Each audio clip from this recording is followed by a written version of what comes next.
Chapter 734. By the time the commander of the Calamity Army realized what was going on, they were already less than 2 kilometers away from the Dalajan troops. The ground rumbled. Even the stones on the ground bounced a few centimeters into the air. It was impossible to hide from anyone. It wasn't like there weren't any huge monsters in the Scourge.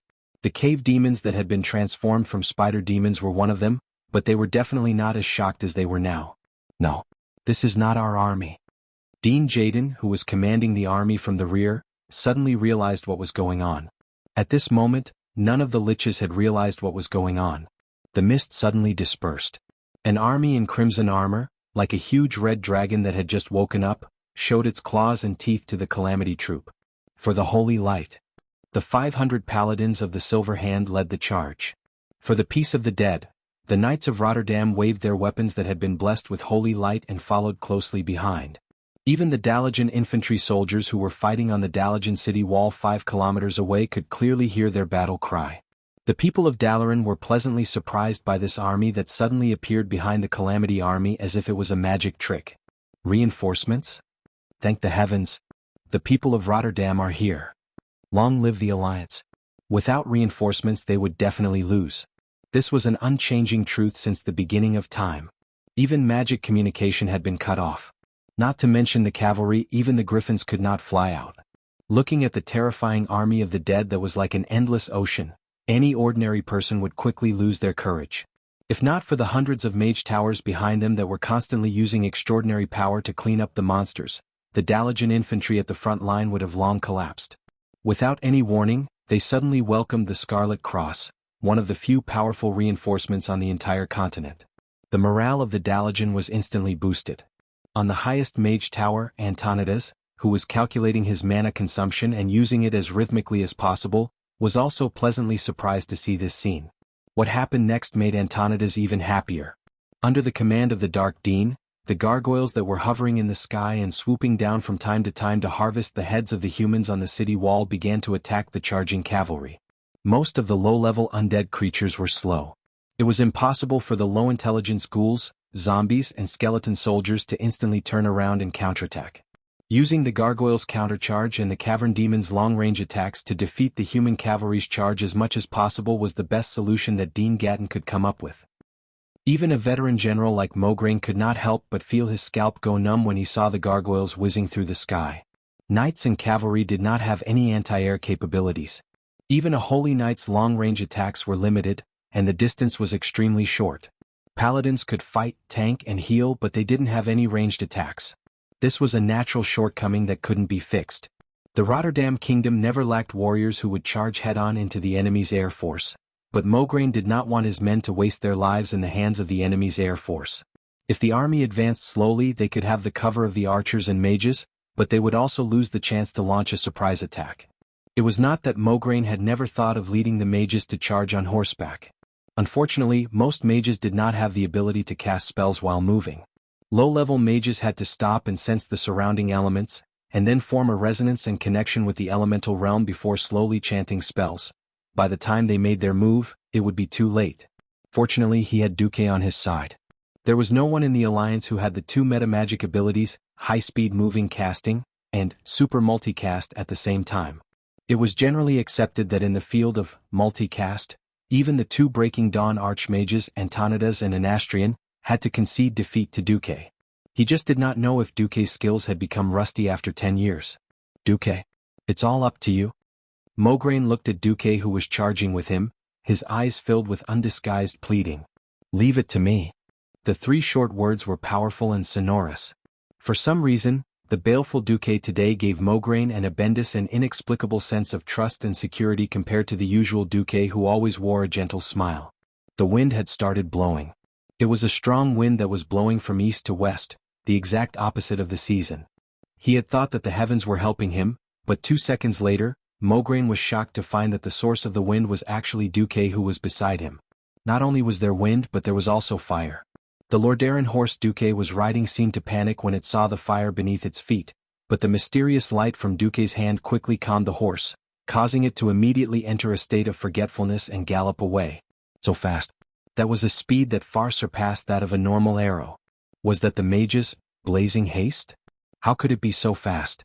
Mograine did not know much about magic. He only knew that there was this metamagic ability.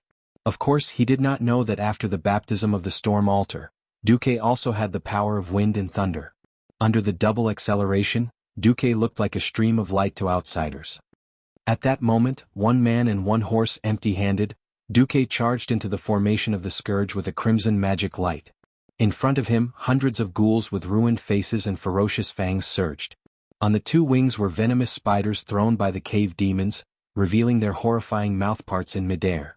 In the sky were gargoyles that could easily tear a knight and his horse into pieces when they dove down with their wings tucked between their legs. 3 layers of attacks came at the same time. No matter how brave and courageous the holy knights were, they were all shocked by this scene. In the next moment they couldn't believe their eyes. Fire. It was fiercer than prairie fire. Fiercer than the fire that burned the sky. The 1024 hands of magic that suddenly appeared in the void raised 1024 fireballs the size of water tanks.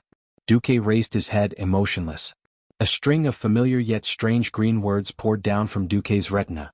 Yes, with the magic circuit transplanted, Duque straightened out his magic circuit. This was like dredging a river with silt. Of course, using a boat to dig away the silt was a solution, but using a larger amount of water to wash away the silt could also be done, but it was more violent and faster.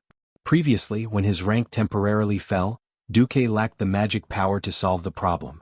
Now that he had an external aid that was not much inferior to his, everything would be easily solved. Elucia, your gift, your love I Duque have received. Chapter 735. With an ear-piercing whistle, the fireballs around Duque scattered in all directions. It was a terrifying scene, as though a meteor shower had fallen to the ground. Everywhere the fireballs went, there were thunderous explosions. Thunderous explosions resounded, sparks flew in all directions, rocks exploded, and bones and flesh flew everywhere.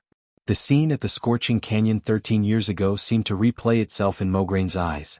Back then, it was only possible for an entire Dwarven tank legion to create such a scene. But now Duque had done it all by himself. Perhaps his destructive power was still lacking, but his momentum was definitely not inferior to that of the past. Far away in the south, Orgrim, who had suddenly heard the loud noise from the north, suddenly raised his head. Such a horrified sound naturally made him think of the same thing. The same shocking momentum.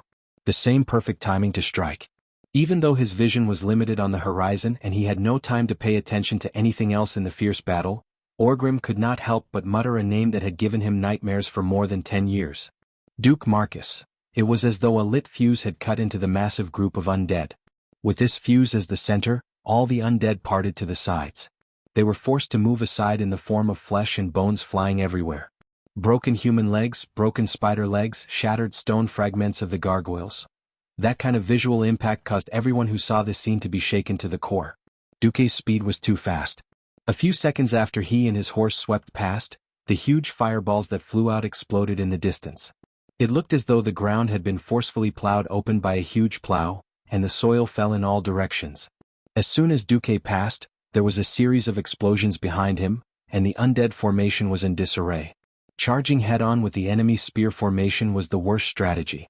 Even if the enemy's back was facing them, it was not advantageous for them to charge if they stood too closely together.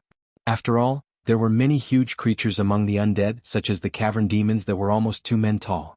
If they were to collide with them head-on, it would definitely result in the deaths of both men and horses. Only with the right amount of sparseness was the best place for the cavalry to display their might. Seeing the gaps in the Doomsday Army's defense line, Mograine and Abendis shouted at the same time, "Good!" Duque had never been a cavalry commander for even a day, but he had long understood the true meaning of military formations after years of leading troops. If the Scarlet Cross could not grasp such a perfect opening, then they would be letting down their reputation as elites. The Dark Dean Gatling, the man who had taken over the Barra family's fortress and turned Caer Darrow into the base of the Cursed Gods cult, the man who turned Scallamance into a true academy, screamed in pain, "No!" In the absence of Kel Thuzad, he and Ras Frostwhisper were competitors. Lys represented the Scourge, but he was more inclined towards Kel Thuzad's direct line of descent. Just now, when Rhys couldn't take down the Beastmen, he was happy to watch the show, but now it was his turn to suffer. He didn't dare to imagine what would happen if he were to squander the army right after Arthas, the King of Death, handed it over to him. How would Arthas deal with him later? In the heart of Lich King Nazul, Arthas' position was much higher than that of Kel Thuzad, the dark wizard with a damaged soul. What's more, Kel'Thuzad had been killed by Arthas and hadn't been resurrected yet. Gatling could see that Duque was the key to the entire human army. As long as he killed Duque, he was 70% sure that he could take a breather and then swallow this human army. He couldn't watch any longer, so he made a decisive move. 7 continuous, incomparably gorgeous flashes allowed him to cross over a distance of more than a kilometer, and in an instant, he reached Duque's side. Not good. The layman watched the show while the expert saw the artistry. Duque's sea of fireballs looked incomparably gorgeous, and he could almost single-handedly deal with half of the Scourge army. In the eyes of experts, Duque was actually a scumbag with a little bit of cleverness. What? Because Duque only used low-level, flame blast. Even Antonidas, who was watching this scene through the magician's eye, was fooled by Duque's seemingly gorgeous but actually weak methods. The veteran Breaking Dawn wizard subconsciously thought that Duque had been seriously injured while rushing back from the void. In fact, this was indeed the case. However, no one would have thought that Duque had used Elusia's magic circuit to resurrect with full energy. At this moment, Duque looked like he had the power of a peak morning star. The name of the best actor Duque was not just for show. Die. Gatling flashed over, and the first thing he did was sacrifice. He didn't even notice the trace of mockery at the corner of Duque's mouth. Mirror image of truth, activated. The only thing Gatling's demonic flames burned was the poor horse. In the next moment, the light of flash lit up behind Gatling. Not good. I've been tricked. The elemental undulations that suddenly erupted from Duque didn't seem like that of a weak morning star wizard. This was clearly a radiant moon who was at the same level as Gatling. And not just any ordinary radiant moon, but one that was about to step into Breaking Dawn, a half-step Breaking Dawn wizard. Gatling's intestines turned green with regret. Why had he courted death? He'd actually been so hot-headed as to personally deal with someone else's trump card. Those who could charge alone were either idiots who only had courage left in their minds, or people with shocking strength. Evidently, the other party was the latter. Without any hesitation, Gatling flashed as well. Who knew that a scene that scared Gatling out of his wits would appear? A radiant moon wizard could flash more than 100 meters away. Gatling could jump more than 200 meters with his full strength. With a radius of 200 meters, this was an extremely large range. He never expected that at the spot he'd set up, the same radiance of flash would light up almost at the same time. That's right. Duque's vengeful spirit had caught up. This is impossible. Gatling cried out in alarm. It was impossible for other mages to do so. Sensing such minute magical undulations from a warlock who was a wizard and used the power of darkness in the canopy of necromancy that was filled with the aura of death? This is impossible. As if to confirm his thoughts, Gatling once again activated flash, and then let out another cry of despair. The combination of Duque and the system elf made the impossible possible. In Duque's retina, coupled with the holographic image in his mind that had been scanned and marked by the system, Duque could clearly see every magical undulation that belonged to Dean Gatling in the surrounding space. This final boss of Scholomance, one of Kel'Thuzad's left and right arms, was just a dancing clown in the palm of Duque's eyes. Die. Bigby threw out a series of demonic punches. This cursing sect boss, who had yet to completely abandon his human body, was actually beaten to death by Duque amidst thousands of troops in front of countless beings. Chapter 736. Who asked you to play with curses and sneak attacks? Suddenly, with a Bigby's flying slap, Ganding's chest collapsed. Who asked you to be a dog of the dead instead of a living person?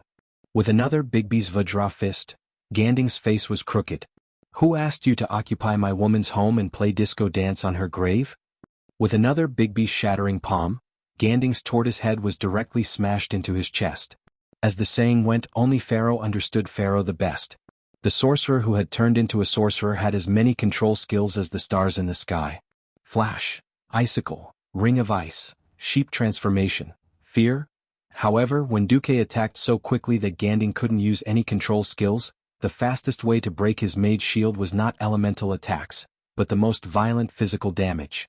The most ruthless part of the Bigby's Pig Hand series, oh no, the Magic Fist series, was that it turned elemental damage into physical damage. This directly killed Ganding, who had set his mage shield to anti-elemental damage early on. If Ganding knew that the person in front of him was Duque, the most active hero of the Alliance in the Battle of the Dark Portal more than 10 years ago, he would never have rashly come to kill him. However, Duque had been missing for 10 years. How many people would pay attention to a former hero who had been missing for 10 years and had been determined to be a dead man in battle? Even Kel'Thuzad had only casually mentioned Duque's name. This time, Ganding's death was not unjust. Ah! Accompanied by Ganding's vague scream, the chain of command of the Northern and Eastern Legion of the Scourge Army surrounding the Dalajan broke. No matter what era, in any form of army, killing a commander was a very taboo thing. The Scourge Army was terrifying, and the low-level undead were not afraid of death, but they also lacked wisdom and needed a commander. As the middle-level commander of the Scourge Army, the Lich and the Death Knight did not appear out of thin air. It was not like finding a farmer and killing him could turn him into a Lich. It wasn't like finding a soldier and using dark magic to transform him into a Death Knight. The strength of an Undying was directly proportional to the strength of his soul when he was alive. The current Scourge Army was not the same as the one that had wiped out the Dalajan and Kuel Salas. At that time the Scourge Army was truly terrifying. There were countless Liches and Death Knights that turned into mages. Due to the fact that they did not completely devour the Rotterdam city, many of the elites of the Rotterdam kingdom took the opportunity to escape by boat. Other than the Arachne army, Arthas' Scourge army was lacking in many parts. Even the commander could only be transferred from Kel'Thuzad's cursing sect. Dark Dean Gardine was killed by Duque, and there was suddenly a lack of a big shot who could really unify the opinions of the Liches. The Doomsday army was obviously in chaos. They had lost Gadon and could not contact Arthas. At this moment, Arthas was surrounded by a few Horde heroes. Some led the Undying under their command to continue attacking. Some wanted to change the main direction of the army and counterattack the Scarlet Cross army, and some chose to retreat into Lake Lordamir after not receiving any new orders. One could imagine the chaos of the Scourge army. From the dead Dark Dean Gardine, Duque took the Dean's staff, which was known as one of the 7 weapons of the past. It was a staff with a goat horn demon skull at the top, and a few layers of bone spikes at the top and tail of the staff. It was quite an evil-looking staff. The biggest feature of this staff was enlightenment. After the effect was activated, it could increase the intelligence of all allies within the range of the halo. Its significance was that it could allow magic apprentices to safely use the temporarily increased intelligence to experience higher-level magic when their own intelligence was not up to the standard. If Duque wanted to recruit disciples in the future, the Dean's staff was indeed a good thing. Of course, the skull was too much of an eyesore. Well, it was just like when I played games with Duque, a certain bastard warrior named Recruit would go around using the Dean's staff to increase the intelligence of other mages. Duque usually did not have a use for this staff. That little bit of intelligence was nothing to Duque. After throwing the Dean's staff into the storage pouch given to him by Elugia, Duque stood with his hands behind his back. In less than a minute, the Scarlet Cross Army's cavalry had already rushed past him.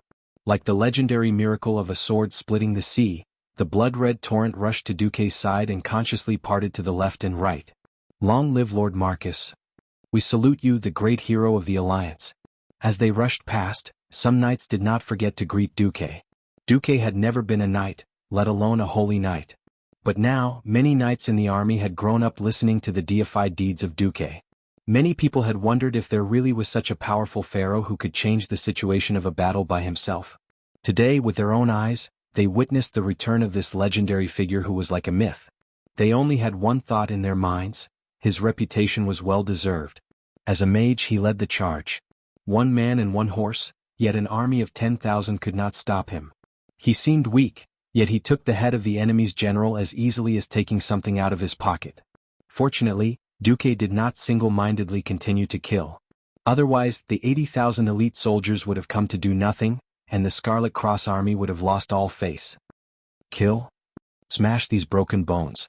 After Duque used the last of his magic power to shoot down the few gargoyles in the sky, the blood-red tide easily divided, destroyed, and crushed the scattered undead army.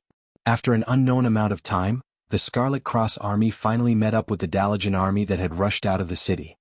Duque. Where is Duque? Riding on a spotless white horse, using the ice element to repel all impurities, Antonida's appearance was getting more and more flashy. Escorted by a group of high-ranked mages and knights, Antonidas eagerly rushed to see Duque. On a small hill, Duque welcomed Antonidas with a Bendis on his left and Mograine on his right. Oh my god. Am I really seeing a ghost? Duque, you're actually still alive. Duque was a little embarrassed. The next second, Antonida's words made Duque a little unhappy. If the one who came to warn us wasn't Medivh, that guy who might have been blinded by the devil, But you, the Dalajan, wouldn't have suffered such heavy losses. Sai, why didn't you come back earlier? This was not a joke but a real complaint. Chapter 737. Why did people often say that he was senile? When people got older, their bodily functions would decline. Many times, they would have a different way of dealing with things than when they were young. Before Duque traveled to this world, there was a psychological study. If a person did not try something that he thought was terrible before the age of 30, there was a 90% chance that he would not try it again after the age of 30. For example, bungee jumping. The Antonidas who appeared in front of Duque looked even older. Wrinkles crawled up every corner of his face. Although his eyes were still lively, the twinkle in his eyes told everyone that he was suspicious. You people from Lordaeron are only here now. Are you waiting for the Dalajan to kneel before you come to reap the rewards? You Duque did not come earlier or later. Arthas killed his father here and you're already here? Seeing Antonida's gaze, Duque's heart skipped a beat. There were not many decades in one's life. 10 years might pass in a flash in the eyes of young people, but in the eyes of old people, it was extremely long. On the way here, it was not that Duque did not hear from Elusia about the filthy affairs of Lordaeron. In the past 10 years, the kingdom of Lordaeron had annexed the old territory of Alterac in order to expand their territory. In order to support his son, Tarina stripped Uther of his title indiscriminately because Uther opposed Arthas' slaughter of the orphanage. The Dalajan had begun to play closed door, refusing to export mages to other countries. King Garen of Stormguard was acting recklessly. Gilnis had closed the country. 10 years of open and secret strife was enough to wear away the camaraderie that had accumulated in the alliance against the Horde. The only fortunate thing was that the reconstruction and development of the kingdom of Stormwind and Cosmodan in the southern continent was quite good. At least the military framework of the alliance had been preserved. In the face of Antonida's rebuke, Duke was neither humble nor pushy. Karazhan is surrounded by countless spatial rifts in the void. It was not easy for me to find a gap and I just rushed back. Mograine quickly tried to smooth things over. Lord Antonidas, now is not the time to blame anyone. We can slowly figure out who is at fault for this disaster later. Don't you think that the first thing we need to deal with is the King of the Dead who claims to want to turn the entire continent into Lordaeron's territory? Both Duque and Antonida's eyelids twitched. This wasn't the nearly immortal life of the elves, but the taboo of the walking of the dead. Let a group of ghost-like monsters kill all the living and rule the world? Other than those cursing sect cultists who had lost their minds for immortality, who else would do such a thing? In the face of the larger conflict of life and death, the dirty matters between countries could only be regarded as small conflicts. Like pebbles on the roadside, they could only be thrown aside. Antonidas narrowed his eyes, wrinkles appearing at the corners of his eyes. He pursed his lips. Are we going to join forces with those green-skinned monsters? Apart from the pitiful youths who hadn't experienced the first or second battle of the Dark Portal, no one in the Alliance would have a good impression of the Beastmen. Cooperate? If we can't defeat Arthas, that scum who killed his own father, then I will consider it. Antonidas was about to say something, but Duque's next words made him lose his temper. At least the Beastmen are living people, aren't they? Do you want to see the Beastmen get killed by the Scourge and turn into stronger zombies to attack the Dalajan? Everyone smiled bitterly. The undead calamity hadn't been around for long. As the frontline commanders, they had figured out the pattern. Those who were strong in life would be strong after death. If the zombies that the civilians turned into after death were trash, then the Beastmen zombies had at least 50 combat power. If Arthas slaughtered all the Beastmen now, it would be bad. The leaders of the Alliance looked at each other and immediately came to a consensus. Just as the bugler was about to blow the horn, Duque said, "After that, use this horn and blow this." Duque magically took out a giant horn that was obviously Beastman style. Woo woo woo. At first, the Alliance had no problem with it. However, the Alliance immediately realized that something was wrong. This seemed to be the Beastman's horn. Everyone looked at the bugler on the hill who was blowing the giant Beastman horn. They really didn't know what the Alliance leaders were doing. Stop looking. The commander of this battle is Duke Marcus. Do you think you can understand Lord Marcus's plan?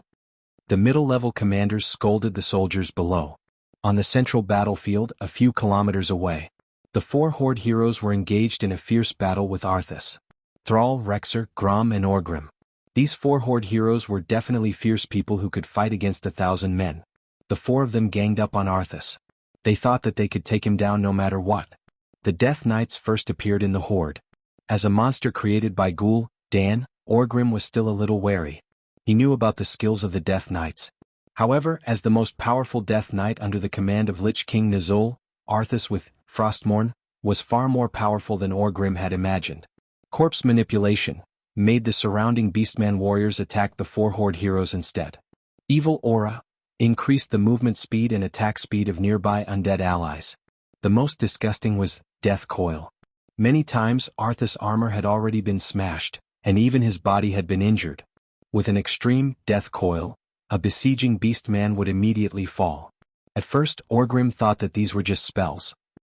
He even had a few newly trained shamans try to interrupt Arthas with all kinds of shock. Later he sadly found out that it was a suicide mission.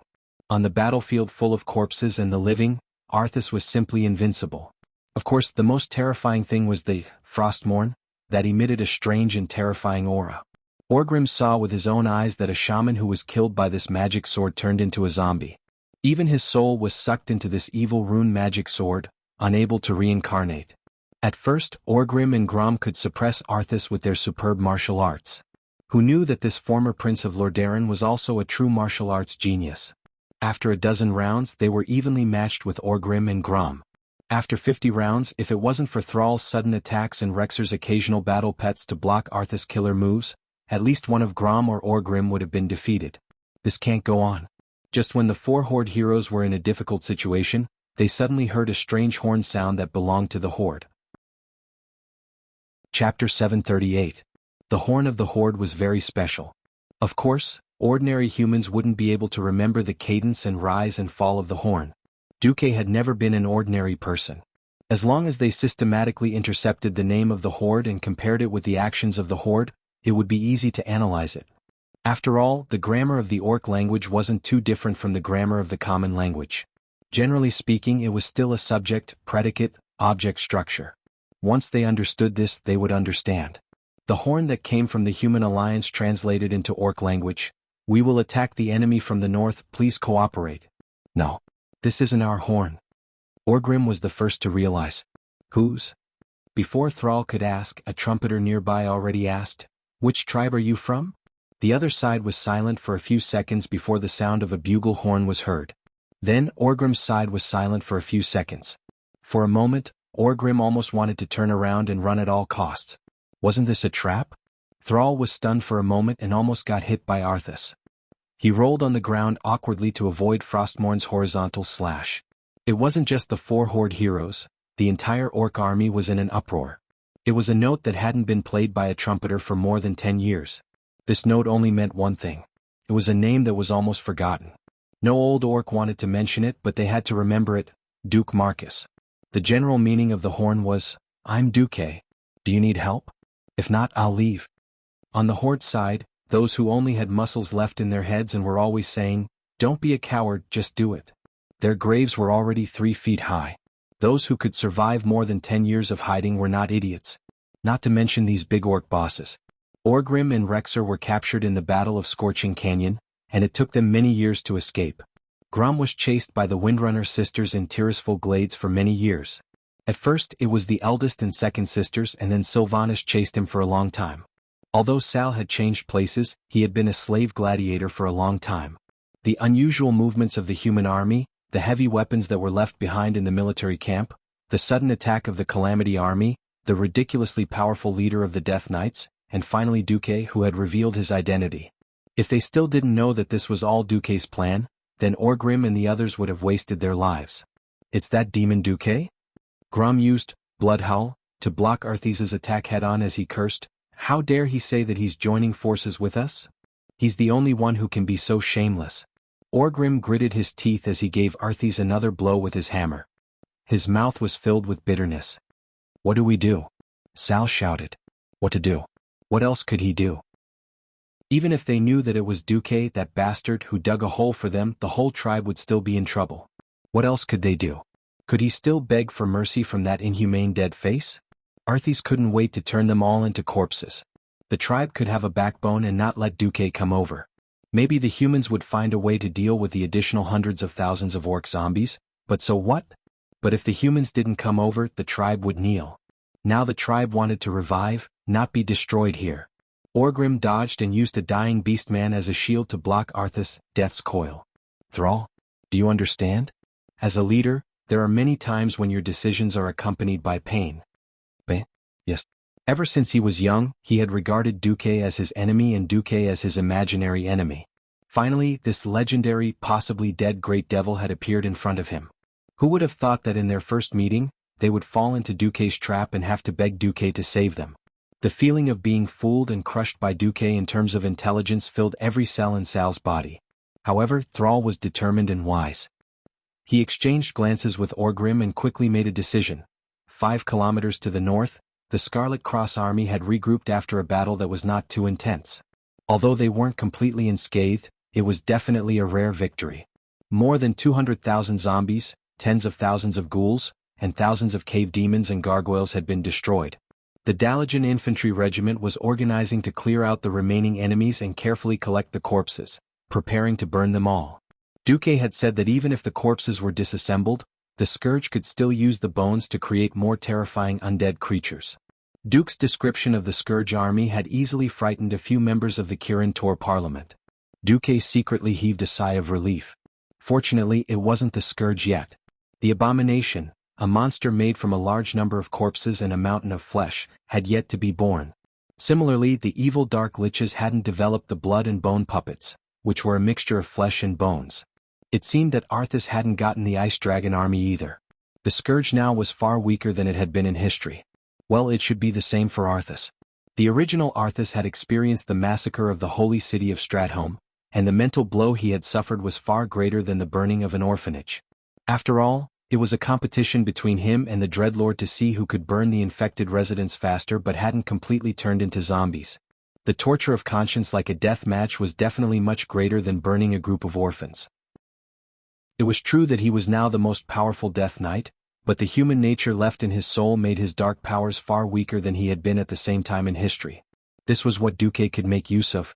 As long as the Horde's fierce warriors were the vanguard, Duque had a 50% chance of making Arthas kneel here. After the horn sounded, Mograine was a little nervous and a little perturbed. Will the Horde agree? It wasn't just the Horde that couldn't change their minds. The Alliance was almost the same. Suddenly hearing that they wanted to ally with the Horde? If the one who made this proposal wasn't the legendary hero and the current commander of the Alliance, Duque, the generals below would have already made a fuss. If anyone has the confidence to defeat an undead army led by a death demigod with just the strength of humans, I'll give him the position of commander. Duque's one sentence suppressed everyone's different opinions. At this moment, Duque's lips curled into a confident smile. The Horde will agree. Chapter 739. As soon as Duque finished speaking, a clear and sunny voice interrupted. If that's the case, count me in for the surprise attack later. Duque was dumbfounded. Your Highness Kael'thas?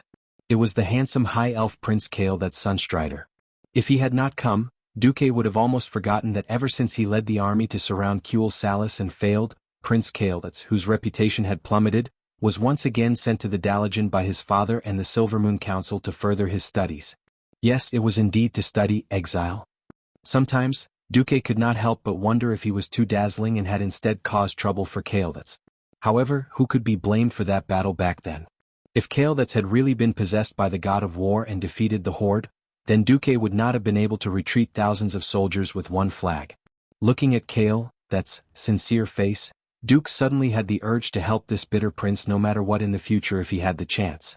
Arthas, who has Frostmourne, is likely to have demigod-level strength, even though he has not fully unleashed it yet. As Duque said this, the smile on Kael'thas' face became gentler. If you're not afraid, what should I be afraid of? Your Highness, you. It was very rare for Duque to see something called courage on Kael'thas' face.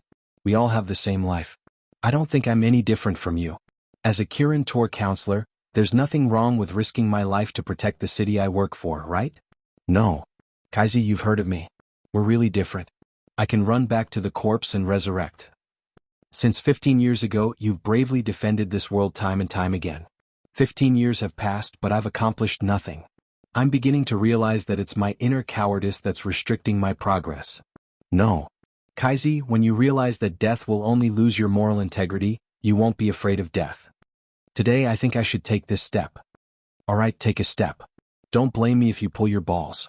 Duque no longer had any anger towards Kael, that's who had transformed into Xuanzang's chanting state.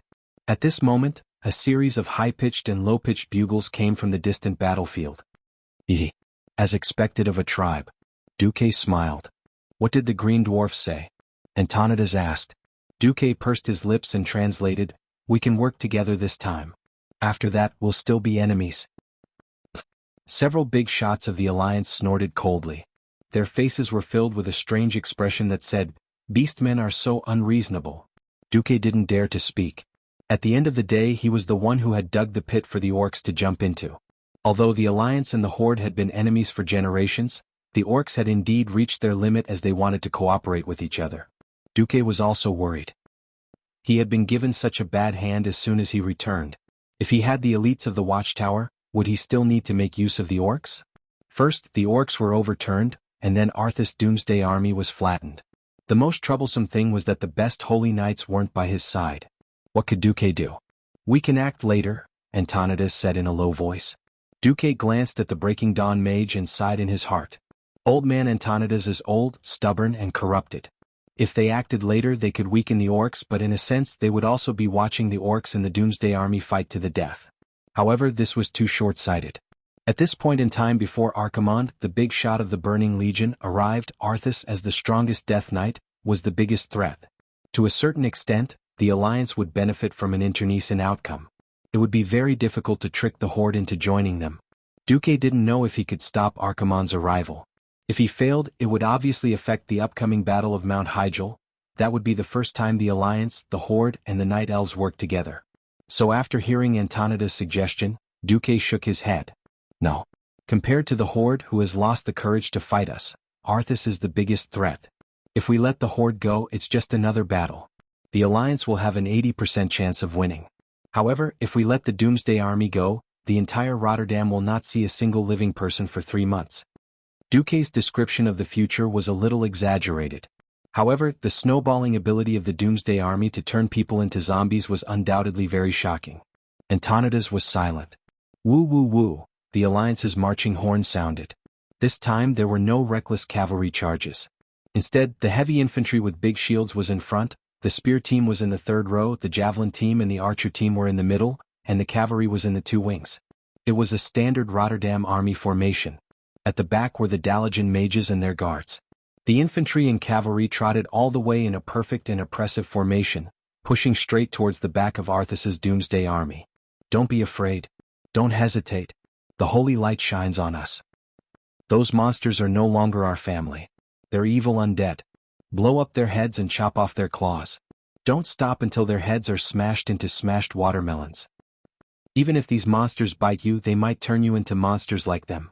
The wounded should retreat immediately and request for the priest's holy light treatment. If there are no priests or paladins around, when you lose all feeling in your limbs, you have to break them immediately before the numbness spreads to your body. Otherwise you'll become a damned living dead. Bring the holy water with you. It will save your life at the critical moment. The Alliance's lieutenants kept shouting, reminding the soldiers of various things to take note of. Those were originally the experiences that the Silver Dawn and the Scarlet Crusade had gained from decades of extremely tragic and cruel wars in history. They were distributed by Duque in advance. No one knew how Duque got those experiences. However, just like the veterans who had become officers, they believed in Duque unconditionally during the World War II at the Dark Portal. Now they still firmly believed in him. It was different from the orcs' wild way of killing their enemies. The orcs killed 10,000 of their enemies and lost 3,000 of their own. Then, these 3,000 would turn into zombies to find trouble with their own people. The Alliance's destruction of the Doomsday Army could be said to be quite thorough. Most of the zombies and ghouls that pounced on them were first baptized by the mages' firewall spell, and then by the arrows and javelins before they could reach the front of the formation. When the sparse undead pounced on them, the third and fourth rows of spearmen would often accurately pierce the heads of these undead that were charging straight at them. If there were any that slipped through the net, a sword and shield soldier would first hold them off. Then, several spears would directly stab the zombies into specimens. Finally, the sword and shield soldier would use short swords to chop the zombies into parts. Chapter 740. At first, the orcs were very dissatisfied when they saw how slowly the humans were advancing. Even though the chiefs announced that the humans were temporary allies, the orcs still despised the humans. They felt that the humans were only doing their job. Soon the orcs began to change their opinion. If the orcs' battle line was an unstable blender with zombies often breaking through the defense line, then the humans' battle formation was the most terrifying shredder. Tens of thousands of scourge soldiers pounced on the humans' battle formation. It looked like a raging wave crashing onto the shore, but it was useless. The most threatening gargoyles were destroyed by Duque and several other archmages before they could even dive over. The gargoyles were directly smashed into stone pieces in midair and fell to the ground. The second biggest threat was the cave-dweller demons. These demons threw small poisonous spiders as long-range attacks, causing a lot of trouble for the Alliance army. But that was only the extent of trouble. The cave-dweller demons' huge bodies made them easy targets for the human archmages and archers. Usually 8 to 10 fireballs would hit them, and even the strongest cave-dweller demons would be smashed into pieces. Arthas' army of the undead was disappearing at a speed visible to the naked eye.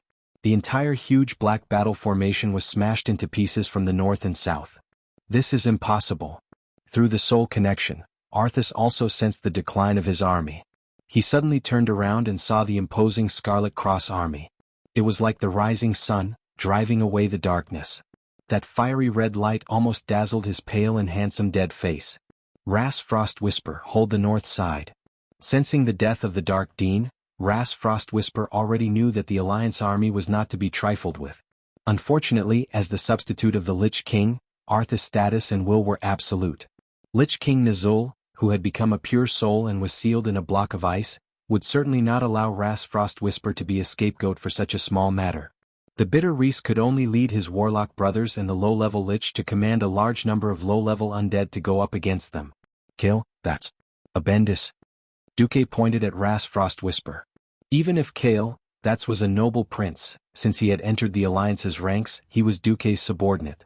With a flick of Duque's finger, Kale, who had a few arcane fireballs hovering above his head, immediately flashed out to meet Ras Frostwhisper.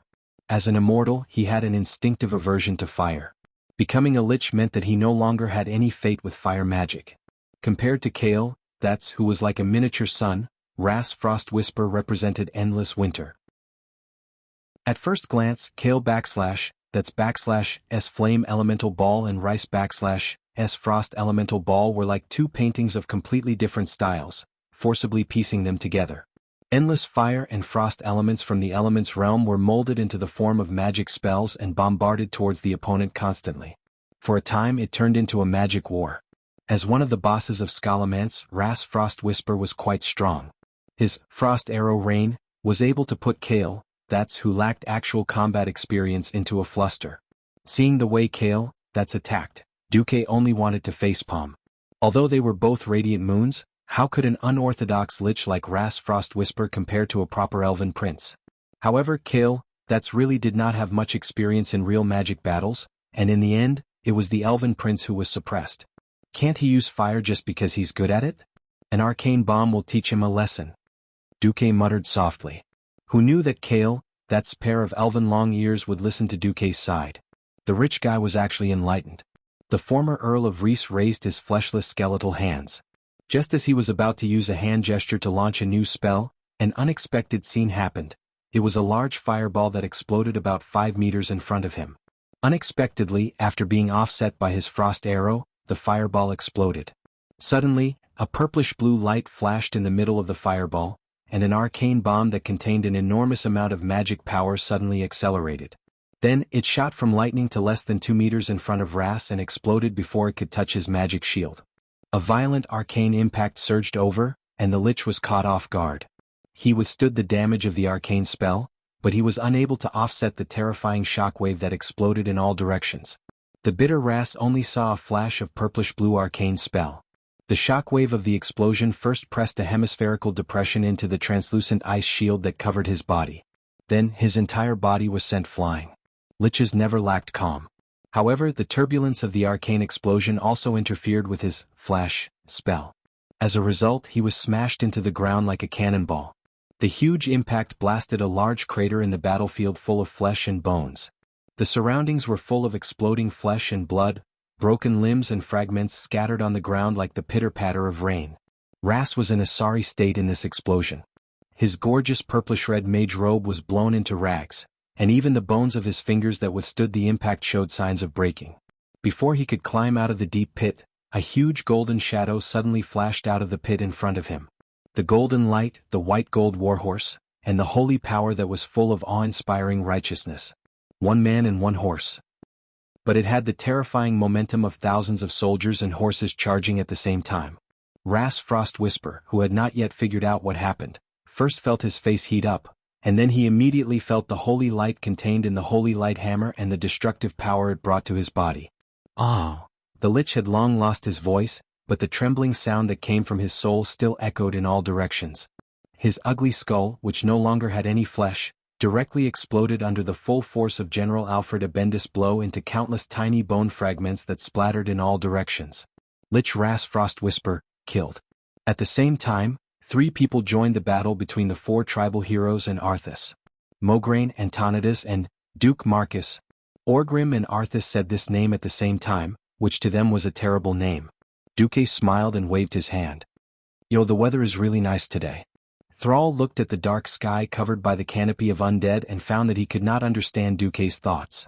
Duque stood with his hands behind his back, ignoring Arthas who was looking at him with hatred, and walked up to Orgrim. You and I have no intention of forgetting the pain of the past. But for the future of our race, how about we work together for once? Orgrim was silent for a moment. All right. A small fist and a huge fist collided lightly.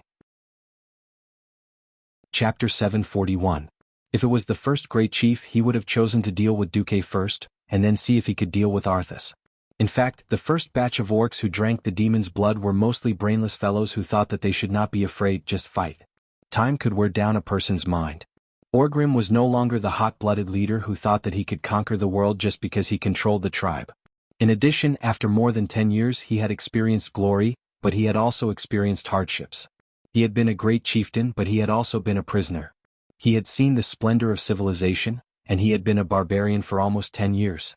Orgrim had seen everything in the world.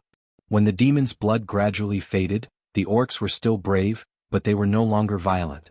Orgrim knew that in a sense, the orcs were also victims who had been deceived. However, this did not mean that they could erase the terrible history of destruction and slaughter in the world of Azeroth. Just like back then, in order to fight against the Alliance, he did not hesitate to bring Death Knights and Trolls into the tribe. In the face of the greater threat of the Scourge army, he led Sar to temporarily compromise with the Alliance. The only thing that Orgrim was glad about was that the person he reached this temporary agreement with was Duke Marcus, the enemy he hated the most in the past. The person he hated the most was also the person he understood the most. It wasn't an exaggeration to say that as long as the Alliance had a new general, Orgrim would definitely force Sar to retreat even if he had to sacrifice his life. But Duque? Orgrim did not know if Duque was still the same Duque from back then. If Duque was still the sensible Duque from back then, the tribe would not have suffered a loss this time. Of course, from the actions of first kicking the tribe into a pit and then rescuing them. Although he was unhappy, that Duque was definitely the real Duque and not someone in disguise. On the other side, Arthas was shocked and angry when he first saw Duque. This was because Duque had repeatedly ruined his plans, or rather, the mission given to him by the Lich King. The destruction of 500,000 Undyings was a significant loss to the Scourge army. As soon as Duque appeared, Arthas was no longer in a hurry to attack. He stood with his sword and displayed Frostmourne, which emitted a cold and terrifying glow in front of everyone. This was Arthas's pride. He was once a prince and he was now a king.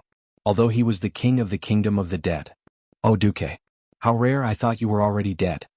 Arthas's face was filled with contempt and ridicule. Duque showed no mercy. I also thought you were dead. Why are you still talking like a living person? Arthas's expression stiffened. Hoo-hoo. Ah. Perhaps it was because Grom Hellscream had a low sense of humor, but seeing his old rival Duque ridiculing his new, more annoying opponent, Grom actually laughed out loud in the midst of the chaotic battlefield. Don't mind me, you guys continue. This time, Arthas's face darkened. You don't understand. Only death is eternal. Duque was disdainful. You're the one who doesn't understand. Didn't you see the Lich King Nazul turn a stray dog on the roadside into a Death Knight like you? Only the most powerful living can become the most powerful dead. Without the creation of life, your so-called kingdom of the dead is nothing. Even though they were enemies before, Thrall felt very satisfied when he heard Duque ridicule Arthas, who had just shouted, "In the name of the Lich King Nazul, I grant you all eternity." At first, the tribe didn't understand how these living dead came to be, but when they heard the name of the Lich King, Orgrim and the others were very unhappy. Nazul was the great chieftain of the third generation, but now he ran to the Burning Legion to become a Bulsh *T Lich King and continuously blaspheme the dead? After abandoning the power of the demons, the tribe had now begun to return to the original path of the shaman, which was to believe in their ancestors and the power of the elements. This practice of making the dead unable to rest in peace was undoubtedly the biggest taboo of the beastmen. Duque humiliated Arthas by saying that the stray dog on the roadside had become a death knight, especially for a young man like Thrall. Although he didn't say it on the surface, he couldn't help but acknowledge Duque a little more. On the other side, when Arthas' face was distorted to the extreme, he was so angry that he actually laughed. Ha! Ah! Interesting, this is really interesting. Duque tilted his head. A strange soul. I didn't expect to see such an interesting scene after becoming a death knight. The corner of Arthas' mouth curved up. I'm afraid no one would have thought that the legendary great hero Duque, who killed millions of beastmen and led the Alliance to victory in the Battle of the Dark Portal with unparalleled wisdom, would actually have such a vulgar soul. Ah. Even the beastmen next to you are much more noble than you. Arthas was referring to Orgrim and Thrall. In fact, what he said was also nonsense. If Orgrim wasn't noble, Lothar's Quell Zalem wouldn't have collapsed at such a crucial time. Most people would be angry when they were scolded for having a dirty soul. After all, this was an era where the noble spirit of chivalry was prized. Unfortunately, Duque was a transmigrator. He retorted with his hands on his waist. Hee hee. I'm a pervert and I'm not afraid of anyone.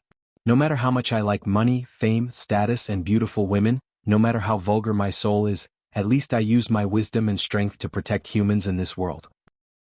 No matter what, I'm more noble than a bastard like you who killed your father and destroyed your country. Arthas, stop struggling. Obediently dismantle your body and then go to hell to repent. Umph. The once noble prince let out a cold snort. When Frostmourne enters your body and subdues your soul, I will be very interested in making you my assistant. Your wisdom can help His Majesty the Lich King better rule this world. Duque facepalmed. This child is hopeless. Alright, for Kalia's sake. After I kill you, I will properly burn your body and let you rest in peace. Sister Kalia is still alive? Arthas' eyebrows jumped. Yes. After you killed your father, Kalia had to just announce that she was the Queen of Lordaeron. Duque took a step forward. Unknowingly, his aura became shocking. Why did he have to argue with Arthas? It was very simple. Only Arthas, whose soul had fallen to the extreme, could truly unleash the power of Frostmourne. On the other hand, Arthas, who had a crack in his soul, would have his strength greatly reduced. First, he used the Horde to deplete the Scourge army, then with the Alliance army, and finally Kalia was Duque's real trump card. Chapter 742. If possible, Duque didn't want to use such a despicable method.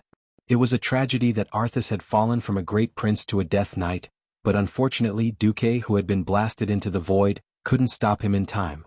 However, just because he made a mistake once didn't mean he could make a mistake again. Arthas was already dead, walking further and further down the path of evil. If this continued, it was only a matter of time before he became the second Lich King. If they didn't stop Arthas, then the tragedy of history would repeat itself. He thought about the eastern and western plague lands that occupied 1/3 of the Rotterdam continent in the future. That place was a vast and boundless land of despair that spanned thousands of miles. The earth was corroded and the plants were withering and mutating. The ground was filled with terrifying undead creatures and infected mutated animals. Duque could still remember the deers that were covered in abscesses wailing in despair, and the squirrels that had turned into hideous monsters. Perhaps it could be said that the mastermind behind the spread of all this was the crazy Kel Thuzad, the Lich King Nazul who was tamed by Kil Jaden. However, without Arthas, the main culprit carrying the flag, the Scourge army would not be able to do this. In the original history, after the destruction of the Rotterdam city, many resistance organizations emerged in the territory of the Rotterdam Kingdom. In addition to the Silver Hand Knights, which was disbanded by Arthas before he fell, and the most famous Scarlet Crusade and Silver Dawn, there were actually many other organizations. For example, the Northern Army of Lordaeron, which was later led by Marshal Garithus, and the Andorra Garrison Army, Darrowshire Garrison Army, Harth Valley Garrison Army, and other local armies of Lordaeron. There were also various civil resistance organizations. These organizations had effectively restrained or hindered the advance of the Scourge. However, when King Dylan led his fleet to rescue the people of Lordaeron, He was shocked to discover that the entire land of Lordaeron was filled with undead. What? It was because most of the rebel groups had been destroyed. The Scarlet Crusade was being toyed with by the Dreadlord. The rebel armies were destroyed one after another. Arthas alone had killed his teacher, Uther, and one of the 5 Silver Sages, Gavin Rad, back in the original timeline. In total there are, the leader of Lordaeron's Scourge Resistance Organization, the Justice Guard, Marcus. Halak, the leader of the Circle of Holy Light, the Lordaeron Calamity Resistance Organization. The leader of the Ultimate Force of the Lordaeron Cataclysm Resistance Organization, Daglan. That was just within the borders of Lordaeron. Other than Lordaeron, Arthas, who was unstoppable by anyone, led the Calamity Army to sweep across the entire Lordaeron continent. Many important figures died under Frostmourne Sword, Dalajan Kirin Tor Antonidas, Elf Ranger General Sylvanas, Sun King Anastrian. More than 10 million people had died directly or indirectly at Arthas' hands. Now that the apocalyptic drama of the Scourge Army had begun, the avalanche effect had begun. The easiest way to prevent the greatest tragedy in the history of Azeroth was to kill Arthas. This was definitely not easy. Duque did not have the strength to destroy a planet in 1 move or the strength to destroy a universe in 2 moves. All he could do was gamble everything he had as a transmigrator. Feeling sorry for Kalia, Duque still put his cards on the table. Sure enough, for the first time, Arthas' face, which seemed as if she didn't care about anything, showed some emotion. No. You lied to me, Korea died 13 years ago. Yes. In order to escape the shame of her fiancé being Nethario, the Wing of Death, and in order not to be imprisoned in the palace and waste her youth, she begged me to let her fake her death. Duque spoke almost word by word. At the same time he raised his hand, and a magic mirror appeared in Duque's hand. The interference of the canopy of undead made it impossible to send a magic message. This was not important. With the system Elf, Duque could perfectly copy the communication image that Kalia had sent to all parts of Lordaeron before she teleported away. I am Kalia Menethil. I did not die 13 years ago. I regret to tell you a sad news. My brother, Arthas Menethil, has been persecuted by the Dreadlord and the evil Lich of the Cursed God. He has become a Death Knight and lost his humanity. He killed my father, His Majesty Tyrannus. In the name of the Menethil royal family, I, Kalia Menethil, officially inherit the throne of Lordaeron and become the queen. Kalia's tone had changed slightly, and her youthful appearance had been stripped away. Even though Kalia had changed quite a bit, Arthas was still able to recognize her elder sister immediately due to the connection between their bloodlines. Sister. His mouth twitched for a while. Arthas, the most terrifying man of this era who had gone from the brightest to the darkest, suddenly cried like a child. The undead did not have tears. It was just a hollow dry howl. In the next moment, just when everyone thought that Duque had taken care of such a terrifying enemy with just his mouth, frost suddenly fell from the sky. Frost in June was never a good thing. Suddenly an incomparably huge will descended. It was hard to describe this feeling of terror. At that moment, it was as if there were thousands of lives, letting out the most desperate wails before they died at the same time. At that moment, it was as if there were billions of creatures being tortured by demons. Their skin was torn off, their flesh was peeled off, and their organs were dug out. They screamed as their bodies were burned by the flames. Finally, even their souls were thrown into purgatory to suffer for 10,000 years. Whether it was humans, orcs, or elves, every creature could not help but hold their breath. Their chests felt as if they were being crushed by a huge rock, and they could no longer expand their lungs. It was an oppressive feeling of despair. At this moment, everyone finally realized that there was a terrifying existence behind this Death Knight who was getting stronger and stronger. It was watching and directing everything. Duque. An old and evil voice echoed in everyone's mind, Duke Marcus. The voice was like thunder, causing everyone's brains to buzz. Nazul? How have you been recently? Duque was not affected at all. Oh, I forgot. After you were tortured to death by Kill Jaden, you have become a toy that can only stay in ice. You have no body. As soon as these words came out, everyone was petrified. Duque is too powerful. We can't even breathe, and Duque still has the leisure to tease such a terrifying Lich King? How big is Duque's heart? Or how strong is Duque? How can he not have the slightest fear in the face of such an existence? Chapter 743. The Beastmen might not understand why their legendary shaman had become a Lich King. In fact, the humans did not understand either. Nazul had been hiding in the frozen continent of Northrend for many years. Then, after a long period of preparation, he revealed the shocking news of Arthas killing his father and massacring an entire city. Everyone did not know, but that did not mean that Duque did not know. Moreover, as the person who had personally overturned Nazul in the magic mirror 10 years ago, Duque definitely had the right to speak more than anyone else in the alliance. Since there were too many things that could not be verified, Duque might as well use what he knew as a transmigrator to present the final version in front of everyone. The leader was angry. Oh no, it was the dirty demon king who was angry. Nazul was ridiculed and flew into a rage. A huge black gas in the air turned into a huge tornado, violently blasting towards Duque. However, Duque did not move, as if he was dumbfounded in place. He even made a gesture to stop Mograine from making a move. The black tornado fell, and then there was no then. Seeing the tornado suddenly disappear, both the leaders of the alliance and the horde were stunned. Instead, Duque chuckled and said, "Ha! Ah! Nazul, you are really regressing. Oh, sorry, I forgot that you are already dead. If you can really kill me easily in Northrend, then I will not resist. I will just surrender. As long as I can withstand your mental attack, you cannot do anything to me at all." You. If Nazul still had lungs, they would definitely explode. In the end, you are just a soul being played by Kill Jaden, a mere pawn with experimental significance. So what if you use the scourge to sweep the entire continent? So what if you do as Kill Jaden said and summon that descend to Azeroth? When that time comes, you will also lose your value. I don't need to say what happens to the poor guy abandoned by the Burning Legion, right? Ah. At this moment, Nazul was shocked. He was truly shocked. He did not understand how Duque knew about this task that Kill Jaden had personally given him. Yes, that's right. Using the undead to destroy the world was just a pretense to scare outsiders. As long as there were enough dragon aspects in this world, humans, a race with low combat power, would not be able to do anything to this world even if they all became immortals. Kill Jaden's real purpose was naturally for Nazul to find a way to open a portal and summon the other commander of the Burning Legion, Archimond, to the world of Azeroth. However, Duque revealed the deepest secret in his heart and his greatest fear. Nazul had always been worried about whether he would be abandoned by Kill Jaden after he was no longer of any value to Nazul. Tell me, how could Nazul not be terrified? How could he not be afraid? For a moment, Nazul almost wanted to become a traitor of the Burning Legion and jump from a traitor to a loyal subject. Alas, just as he had that thought, a pair of blazing eyes seemed to open at the end of the distant void, glancing in the direction of Azeroth. Nazul's loyalty to the Burning Legion was immediately maxed out, it seemed. He suddenly shouted in a stern voice, "Insignificant mortals. You don't know the greatness of the great commander Sir Kill Jaden. You will die, you will definitely die." Duque laughed shamelessly.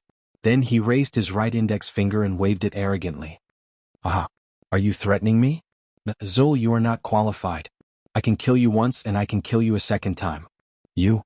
Nazul was about to go crazy because of Duque. Who knew what would happen next? "Don't say that you can't.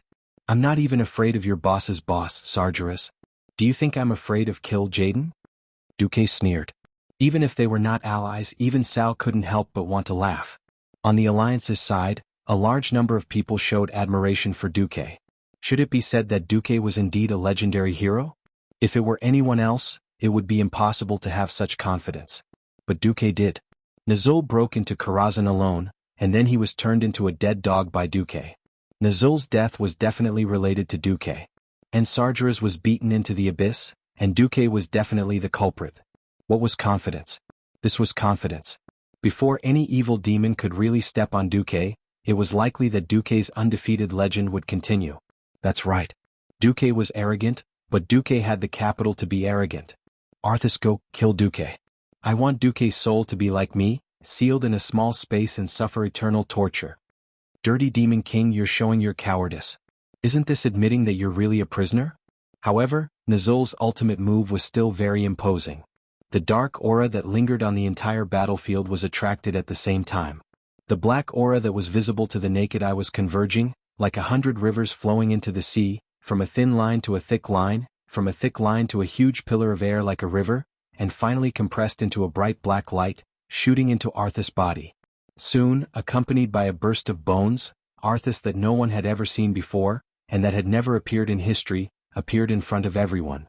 More than 2.5 meters tall, his muscles explosively expanded. Like the Hulk, Arthas became the focus of everyone's attention. The power of darkness occupied Arthas' body, recondensing into fierce and lifelike metal skeleton decorations. These decorations assembled into a larger armor that wrapped around Arthas' body. Arthas suddenly took a step forward and even the earth rumbled. At the same time, a large amount of dark aura flowed out from the pores on his thighs, giving people a feeling of shame. Duque, you're dead. I will kill you first and then take my sister to the eternal world of the dead. Arthas gritted his teeth. Of course, as the price for angering me and insulting my master, Nazul. I will turn you into the dirtiest ghoul, and then all the women who love you will become the most abominable banshees. Duque once thought that there was nothing in this world that could anger him. How could the few curses that came and went in Azeroth compare to the profound and unfathomable curses of a nation? However, when the words ghoul and banshee jumped into his ears, Duque still felt an inexplicable anger. Damn you. I've been around for more than 10 years and you want to go back to being a ghoul? And you want to kill my woman? *CK. Didn't anyone tell you that the more arrogant the boss, the more miserable it is? Second fool, hand over your invincible warhorse, and I promise not to touch your sister. Chapter 744. Before Duque transmigrated, how important was a rare mount in the eyes of a fanatical player? A living example illustrates all this very well. There was once an unlucky party leader called Light's Guide. Before defeating the final boss, Arthas, he said, "Even if I let you ride on my horses, I won't let you ride on my first, invincible." Yes, that guy's girlfriend was also in the party at that time. Miraculously, she didn't fall out with him, and in the end he even had a lover. Congratulations. Congratulations. Ahem, I went too far. However, a powerful mount was very important in raising one's level of coolness. Duque was very unhappy that wizards didn't have their own mounts. If he really accidentally overturned Arthas in advance, Duque would definitely not mind using the BMW, Invincible, that grew up with Arthas since childhood and was turned into an undead warhorse by Arthas after its death to play with it. Of course, the others didn't know that Duque would have so many boring and dirty thoughts in the face of a great enemy. That wasn't important. Sometimes, a person's reputation was like a tree's shadow. With all of Duque's miraculous feats in the past, everyone thought that Duque had a card up his sleeve. Grom? Duque spoke in standard orc language. Grom Hellscream bared his fangs. A human, an enemy of the orcs, could speak orc language so fluently. Grom couldn't get used to it no matter what. I heard that the Hellscream family is the best at killing Gorons. What about this mini Goron? Duque curled his lips and sneered at Arthas. Goron? He's only an ogre. He's not qualified to be a Goron. Grom exhaled and raised his famous blood howl, striding forward. Wait. Thrall wanted to warn Grom, but found that Orgrim had stopped him. No matter how he thought about it, in this dangerous temporary alliance, the first to attack the enemy would be at a disadvantage. Oh, Thrall. Orgrim spoke in the ancient orc shaman language. Even though it wasn't fluent, Thrall could understand it, and Duque probably didn't. Duque may be a bastard, but he's a capable man. Didn't you notice that Duque was the first to make his move? He just spouted a bunch of nonsense. No, if you look closely, Arthas might seem very strong now, but in reality he's not even as strong as he was before. Sal's heroic rectangular face froze, and then he understood. That's right. In terms of pure strength alone, Arthas was extremely terrifying. He was already so terrifying that people wouldn't be able to stand steadily in front of him. However, Duque's words had clearly shaken Arthas' will and soul. Orgrim was right, Arthas was even more terrifying. Although Arthas wasn't as powerful as she was now, she still had the potential to grow infinitely. Why were the four of them able to hold on for so long in the face of a monster wielding a super demonic sword? Even if they didn't want to admit it, they had to admit that Arthas was using them as sparring partners. In the beginning, let alone the four Horde heroes, even a few Kiliarchs could hurt Arthas. However, this mysterious Death Knight only used the scarlet halo around his body and sacrificed the servants he summoned to continuously recover his injured body parts and his strength. Following that, Arthas went from being unable to withstand the siege of the four heroes like a sandbag in the beginning, to occasionally defending later, and now to being able to fight back. Arthas' combat skills were growing at a speed visible to the naked eye. This was like a sponge absorbing water, absorbing the opponent's combat skills to speed up his own growth. This made Thrall and the others even more frightened. Now, Arthas' strength had increased. Even if it gave people the feeling of looking up to a tall mountain, a mountain was just that big. If there were enough people, there was still hope of flattening the entire mountain. Sal didn't know why he could do this when he mentioned Kalia. In any case, Duke displayed an unconventional method that really opened the young Sal's eyes. The Horde's most valiant warrior, Grom Hellscream, was the first to rush forward. It was a beautiful jump slash as always. The crouch that shook the earth, the jump path that defied common sense, was still shocking no matter how many times one saw it. As the commander of an army, Mograine rarely fought Grom directly. However, every time he did, Mograine would guard against Grom trying to decapitate him. After all, Mograine had personally seen the crazy Grom cut down a dwarf steam tank with one jump slash. The power of this attack was definitely not small. Arthas raised his sword to block it. He did manage to block it, but the huge force from Bloodhowl was something even his strengthened muscles couldn't withstand. Arthas' massive body could clearly be seen sinking into the ground, and the soil beneath her feet immediately sank in. It couldn't be considered a success. Grom immediately used the rebound force to engage in a fierce battle with Arthas. Go Mograine Abendis. There's no need to worry about the orcs. As long as we don't do anything sneaky, the orcs definitely won't attack us first. I even strongly recommend that you use Holy Flash on the orc heroes and give them blessings. Mograine and Abendis gritted their teeth and charged forward. Just as the two of them were charging, he raised his hand. When a light flashed across Grom's body, the Warsong chief was a little frightened for a moment. Duke's orc language floated over. Don't be afraid. This power is similar to your shaman's blessings. Power blessing. King's blessing, power amplification from the holy light was definitely a good thing for a violent warrior like Grom. Ha! A horizontal slash that was even faster than before caused Arthas to stumble. Umph. With a cold snort, Arthas swung her sword in reverse, creating a gust of cold wind. This was the Death Knight's icy touch. It was this frost plague with a cold aura that caused the four orc heroes a lot of trouble. Grom didn't expect that in the next moment, his body would shine with a golden light. It was Abendis's holy light that helped him dispel the cold. Alright. Even if he didn't want to admit it, the human's holy light had indeed helped Grom a lot. At this moment, Rexer and Orgrim looked at each other and charged forward at the same time. In an instant, 5 burly men surrounded Arthas.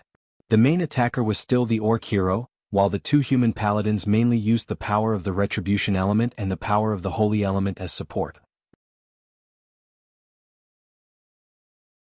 Chapter 745. It just so happened that Arthas's body had become huge. Otherwise, the attacks of the 3 orc heroes were so wide and wild that there would be no way for 2 more people to get in between him. For the first time, Arthas felt a faint sense of irritation. The main attackers were the 3 giant orcs. With the help of 2 powerful paladins, his damage methods were obviously restrained. Every time he used all his strength to repel an orc hero, the paladin next to him would immediately rush forward to replace him.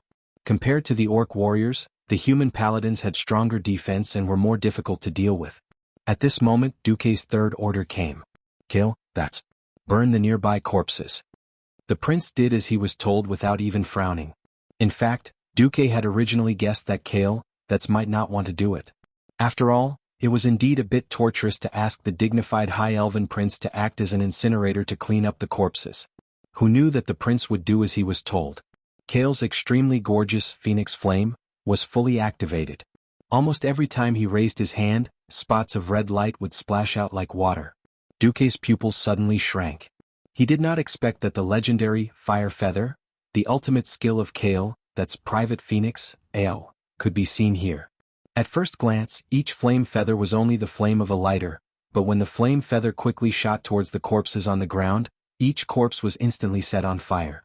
Some corpses that had already begun to turn into immortals suddenly jumped up, roaring and struggling frantically. In a very short period of time. The shortest was less than 3 seconds. The entire corpse seemed to have been sent into an incinerator. Under the flames that were thousands of degrees high, it was easily charred and carbonized. Skin, muscles, and bones were all deformed due to the high temperature. The entire process took no more than 10 seconds. Even the large orc corpse, which weighed hundreds of kilograms, quickly turned into ashes and disappeared in the turbid wind that passed through the battlefield. If Arthas had only felt annoyed earlier, he now truly felt a sense of crisis. Death Knights represented the pinnacle of evil force. Death Knights had quite a few melee skills. Apart from corpses, they were best at playing with plagues and dark powers. The corpses around him were cleared in an instant. For Arthas, not only did this mean that his corpse resurrection, corpse explosion, undead army, and other skills that required corpses could not be used. The key was that without the undead servants, there was no skill like death contract that could sacrifice a servant to recover his physical damage. This was equivalent to forcibly interrupting his perfect cycle of recovery. Of course, he could use blood aura to forcibly extract power from his opponent to heal his injuries. However, a Death Knight could use more than one type of spiritual energy. Forcefully limiting the type of spiritual energy he could use would undoubtedly make his ability to respond worse. Impossible. The Death Knight was a very mysterious profession to the entire continent. When the first batch of Death Knights led by Tyrone Gorefiend appeared, countless human warriors were killed before they could figure out what the hell the Death Knights were or what skills they used. The Dalajan mages spent a great deal of effort to barely determine the attack type of the Death Knight. This was a general information that was exchanged with more than 4 digits of casualties. When the dark portal opened for the second time, there were traces of Death Knights. However, after that, the Death Knights disappeared from the entire Eastern Kingdom once again. The research and information on the Death Knights once again came to a standstill. Who would have thought that when Arthis faced Duke, she would actually feel uneasy, as though all of her skills were exposed in broad daylight for others to observe and study. Don't underestimate me. Arthis ruthlessly used Blood Strike. Frostmourne turned into a dark red stream of light and slashed at Orgrim. The power was so great that it was beyond Orgrim's expectations. This was at least the terrifying power of 2 adult Gollans. Orgrim could not withstand it at all, and his huge body was directly sent flying. The rune greatsword's momentum did not decrease at all, and it continued to slash at Rexer. Rexer did not have a powerful weapon that could withstand the magic device, Frostmourne. As a last resort, he could only whistle and let his porcupine battle pet Hover take the hit. In his heart, he was already mentally prepared to sacrifice Hover. However, it was not that simple. The porcupine was instantly cut in half, and under Arthi's violent power, the momentum of the sword did not decrease. Instead, it increased and it slashed at Rexer at an even faster speed. Not good. At this moment, even Sar, who was holding the line at the back, felt his hair stand on end. Seeing that Rexer was about to die, who would have thought that at the critical moment, Mograine would dash forward and use his greatsword to block Arthi's attack. Clang. Mograine's epic greatsword shattered. If not for the paladin's divine shield saving his life, perhaps the first sacrifice would have been made. Rexer spoke the broken common language that he had learned from the prison guards in the past, and with great difficulty he said, "Thank you." This was not the end. Arthis used his back to take a heavy slash from Grom, and suddenly raised his palm. It was one of the Death Knight's signature skills, Death's Grasp. No one would have thought that Arthis's target was actually Kale, who seemed to be extremely safe 80 yards away. Feeling the evil power quickly gathering around him, Kale's face turned green. He could clearly feel that the evil power was gathering into a huge claw. If he did not do anything, he would very likely be forcefully pulled in front of Arthis in the next second. It would be terrible for a mage to be closed in by a close combat professional. At first he wanted to use Flash, but it did not work. He switched to Ice Barrier to save his life, but it still failed. Arthis' unparalleled evil power had completely expelled the ice, fire, and arcane elements from Kale's body in an instant. This was undoubtedly the suppression of a higher level of mysterious power against a lower level of power. The Elven Prince, who had no idea what Arthis had up his sleeves, was so shocked that the back of his mage robe was soaked in cold sweat. At this moment, Duque made his move. Kale was shocked to find that an Elven Prince that looked exactly like him had appeared in front of him. In the blink of an eye, the replica Elven Prince was grabbed by the huge black hand, leaving behind the real one, who was so scared that he almost peed his pants in a daze. Arthis did not understand what had happened. The Elven Prince that he had captured exploded. Bang! There was a loud explosion. Fool's head and face were covered in dust from the explosion. At this moment, everyone could see that what he had pulled over was a mage's living bomb. Duque patted the prince's shoulder, who was still in shock, and said seriously, "Explosions are art." Chapter 746. Duque's spell did not deal much damage, not even as much as a swing from Grom's axe. What a slap in the face. Arthis had plotted and finally found a chance to kill off one of the enemy mages. Not only was he stopped, he even pulled a bomb over? Even though he no longer cared about his appearance after becoming a Death Knight, he still lost face when his face was charred black. Arthis felt wronged. He immediately roared. It seemed like he only roared because his throat was itchy. Only Duque, with the special vision of the system elf, could see the faint green light. Damn, is this idiot releasing the plague? Dispel. Actually, even without Duque's order, the two holy knights were already doing it. The holy light chased away the hidden plague on the orc hero, but it could not get rid of the plague bacteria in the air. At this time, Duque made his move again. An ice tornado with a diameter of tens of meters rose up in an instant. The ice tornado itself did not have much lethality, but everyone could feel that the surrounding air had cleared up. There was no longer the thick stench of blood on the battlefield, as if one was swimming in blood plasma. There was also no longer the faint nauseating stench of plague dust that was spreading. All that was left in the air was the refreshing holy light aura that the two holy knights exuded.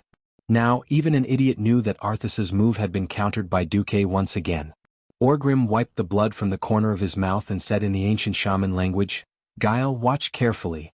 Watch how Duque pushes his prey into the abyss step by step. This method of killing the prey with the least cost is something you must learn to become a qualified leader." Thrall's pupils shrank. That's right. It did not matter if the Horde would still fight against the Alliance after this battle. The only thing they could be sure of was that the Horde was no longer the large horde that seemed to have an endless supply of soldiers. The orcs were indeed a powerful and brave race, but they only had a little over 100,000 orcs. If they fought another 2 battles of this level, they would all be wiped out. He had to admit that Duque's fighting style was the most suitable for the beastmen to survive in. At this time, Sal had not cultivated the path of shamanism, and as a warrior, his martial arts were far from the peak. Therefore, although he was holding the line, he was actually working hard to learn the path of battle and the path of control. On the other side, after the Elven Prince began to use accurate magic to support the few vanguards, Arthas finally fell into a difficult situation. It was one thing for Duque to make a move from time to time, but there was also Antonidas by Duque's side. Even if this chairman Kirin Tor was old, a Breaking Dawn mage was still a Breaking Dawn mage. He represented the highest battle power in the mortal world, so how could he be ignored? For a moment, Arthas was extremely hesitant. She didn't know if she should play that card. Right at this moment, Duque said leisurely, "Have you locked onto it?" "Got it." Antonidas raised his white beard, exuding the aura of a Breaking Dawn wizard. "Then I'll have to trouble you, master." Duque bowed. "For the Alliance." As soon as he finished speaking, Antonidas used Flash, and crossed a distance of 200 meters, suddenly appearing in the middle of a large group of zombies and ghouls. If it were a mortal, it would be courting death. For a powerhouse of his level, this was the stage where he could use magic wantonly. An ordinary wizard's Frost Nova could only cover a distance of a few meters. Antonidas' Frost Nova, on the other hand, was like throwing a 10,000-ton boulder into a wide, calm lake. What it raised was an exaggerated ice storm wave that was at least 15 meters high. Whoosh. Within a radius of 100 meters, regardless of whether it was the weak zombies, skeleton soldiers, ghouls, or the stronger cave demons and gargoyles, or even the semi-spiritual banshees, they were all turned into solid ice sculptures by this ultimate move of Antonidas. Whoosh, an ice storm blew. In the violent cold wind, the Breaking Dawn mage's robes fluttered in the wind, making a loud sound. The ice sculptures a moment ago shattered into ice shards in the next moment and were blown away by the strong wind. Then, a huge winged creature that didn't exist in the first place was blasted out of thin air. It was a humanoid creature that was more than 5 meters tall, with a pair of huge purplish-blue bat wings. It was wearing a blue armor with silver edges. Seeing the curved goat horns on its head, a shocking name popped into everyone's mind, Dreadlord. In the Burning Legion's endless expansion, conquest, and destruction, many races had joined the Burning Legion, and the Dreadlord race was one of the best. These horned creatures were not any weaker than Eridar's elite warriors. After tens of thousands of years, they had completely integrated into the Burning Legion and played the role of high-ranking commanders in the entire Legion. This Dreadlord seemed to be surprised that he was blasted out. Then, with a sinister smile, he placed his left hand on his chest and gave Antonidas a noble greeting. "Greetings, human powerhouse. I am the Dreadlord Kesranator. May I have the honor of hearing your name?" He was so polite that people could not help but associate this ugly Dreadlord with those nobles' butlers. Antonidas coldly snorted, "You will know my name before you die." After saying that, he waved his wand and a shocking wave of ice instantly swept towards the Dreadlord. In the next second, one human and one demon, the two of them began a chase. In the blink of an eye, no one knew where the two of them had gone. At this moment, Duque finally strode into the battlefield as if he was strolling in his own backyard. Yo, Arthas. I'll give you one last chance. If you can still beg for reinforcements from your Lich King master, then hurry up. Otherwise when I start you won't have a chance anymore. That was absolute confidence. And absolute arrogance. Beside them, hundreds of thousands of soldiers were fighting fiercely. Every moment, every minute, every second there were lives being lost, and then they were being devoured by the power of the canopy of undead. A moment ago they were brothers, a moment later they were enemies. It was clearly such a chaotic and disorderly battle situation. But when it came to Duque, it felt as if nothing in the world could escape Duque's calculations, and everything would fall into his hands. Sal tightly gripped the steel axe in his right hand, his left hand clenched into a fist. His surroundings were covered in frost, and in this cold atmosphere, Sal found himself sweating. It turned out that this was the Duke Marcus who single-handedly reversed the war by destroying 1 million beastmen and destroying 1 million beastmen. Chapter 747. Snowballing was a great skill to learn. Just like how the world's tycoons played with money before Duque traveled to this world, some things would develop on their own even if they didn't want to. Of course, Duque could choose not to fight Arthas here and go back to recruit soldiers. A month later, it wouldn't be a problem for him to summon an army of 300,000. But by then, Arthas might have already built up enough power to drag tens of millions of zombies all over the Lordaeron continent. Quantitative change could easily lead to qualitative change. When Arthas had more immortals, a lot of black technology that should have appeared in history would naturally be born. For example, the super monsters that were as tall as 3 people and made from dozens of corpses. The Abomination. The Abomination had thick legs and round arms. Its mountain-like body was even bigger than the dwarf steam tank. And because it was a collection of multiple human corpses, its life that was constructed from negative energy was also a composite life form. If the lives of all the immortals on its body were not reduced to 0, it would be impossible to destroy this monster. Therefore, the Scourge Army's snowballing ability was much stronger than the Alliance and the Horde. Duque knew very well how disgusting the Scourge Army was. Whether it was a Lich or a Death Knight, as long as their souls weren't destroyed, they could be resurrected. But it didn't matter. As long as he killed Arthas once, he could plant the shadow of failure in the fool's heart. Just like what Duque did to Orgrim. In this way, every time Arthas fought against Duque, he would become less and less confident. Even if his strength kept increasing, he couldn't escape the curse of Duque is undefeatable. That was why Duque had to fight Arthas even though he didn't have enough people around him. Duque entered the arena. With an invincible arrogance. Thrall took a deep breath. He wanted to open his eyes wide and see if the rumors were deceiving his ears, or if Duque was about to shine brightly and blinded his eyes. Duque didn't say he wanted to fight one-on-one, so the other vanguards naturally wouldn't back down. In fact, if Duque didn't enter the arena, their situation would only get worse. The one who had the deepest impression of this was Rexer. He lacked a powerful weapon, so it was almost impossible for him to deal any fatal damage to Earthies. The 2 paladins were about the same. Their epic tier weapons were nothing more than an itch to Arthas' Death Knight armor, which was formed by the power of darkness. Only Orgrim's, Doomhammer, and Grom's, Bloodhowl, could deal moderate damage to her. When the Dreadlord appeared, everyone was shocked. Originally, everyone thought that the weaker Duque would deal with the Dreadlord, while the more powerful Antonidas would deal with Arthas. Who knew they would be swapped? Duque had his own difficulties. Although Antonidas was strong, the problem was that he specialized in ice magic. Against a Death Knight that was proficient in the ice element, he wouldn't be able to gain an advantage. In a sense, even the Elven Prince was more useful than Antonidas against Arthas. Duque left Kael, that's behind. Alright, now that they had cut off the strongest Death Knight's external help, and also cut off his life and energy recovery cycle, did this mean that they could get rid of Arthas? No. Arthas, who had gathered incalculable power of darkness, was still at the peak of the unreachable cliff in everyone's eyes. To be honest, if Duque couldn't come up with an effective plan, even Orgrim wanted to retreat. No matter what, this cross-race, cross-faction alliance was still too fragile. At this moment, Duque made his move. The moment he made his move, Kael, was shocked. The High Elves thought of themselves as the ancestors of human magic. Even if they didn't say it out loud, they always thought that they were the ancestors of magic, and that their magic was the strongest. Even someone as strong as Antonidas was just walking the old path of the elves, reaching the end of the road in one go. It was obvious that Duke had taken a completely different path from the traditional magic field. He wasn't a native, and after seeing the prosperous world, he didn't have the concentration to focus on one thing.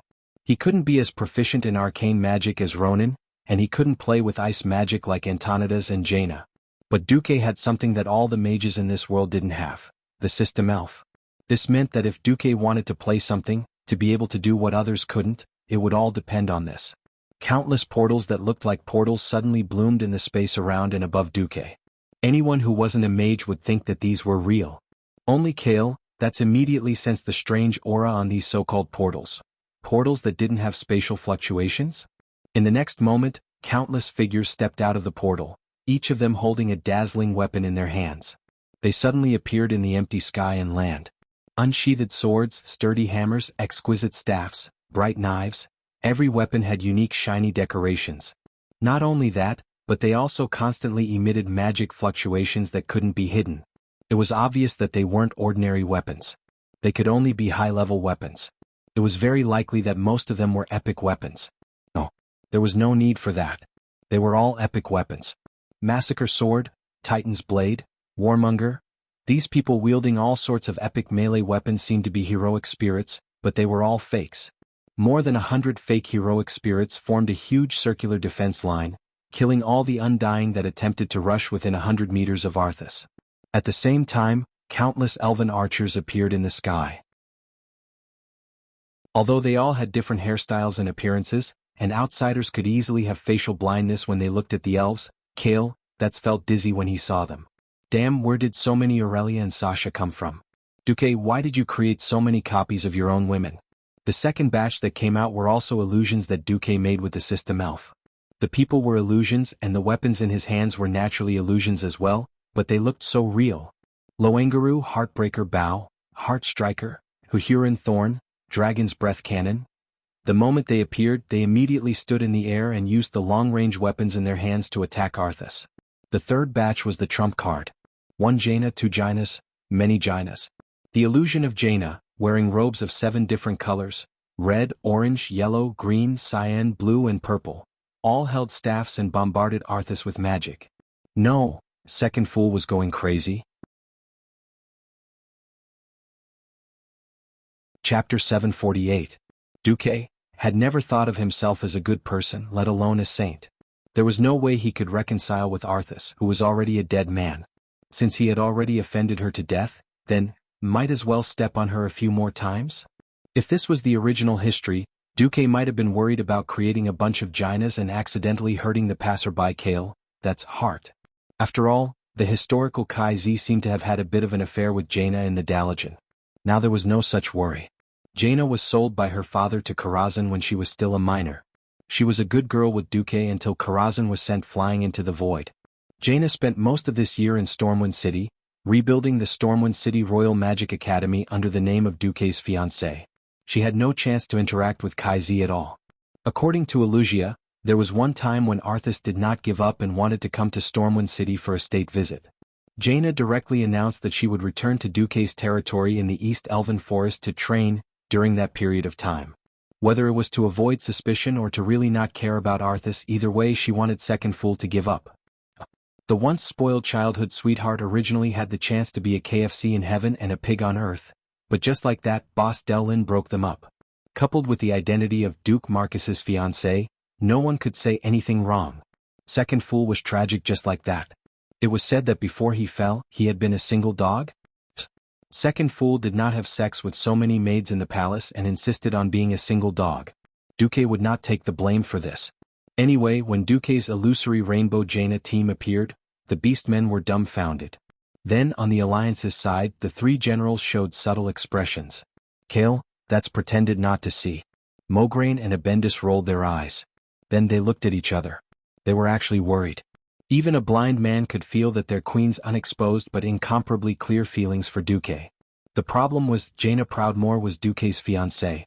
To put it bluntly, now that Duque had used his rumored fiancée and his 2 legitimate lovers as illusions to fool around with, the 2 bosses of the Scarlet Cross could do nothing about it. Naturally, Arthas was the one with the greatest reaction. If Duque had brought out a more mature version of Jaina, it might not have provoked Arthas so much. However, Duque had not seen Jaina for 10 years. Both he and the system elf could only simulate the lowly from back then. Well, actually, he could simulate up to 16 years old, but who was Duque? My honest and reliable husband, slapping faces and trampling on people, ruffian do. If I want to provoke you, of course I'll use whatever works. So, what dumbass saw was the pure and beautiful Jaina Proudmoore that had been buried deep in his heart for many years, the girl he dreamed of every night. Fireball, flame explosion, frost arrow. The sound of a slightly childish girl's voice was nothing special, but when it entered Arthas' ears, it became a demonic sound that tore his soul apart. It was not hypnosis, but it was better than hypnosis. It was even more shocking than mind blast. Because it had nothing to do with magic and was purely psychological warfare, Arthas found it difficult to resist. As the saying goes, Taoists have their hearts, saints have their holy will, and demons have their demonic thoughts.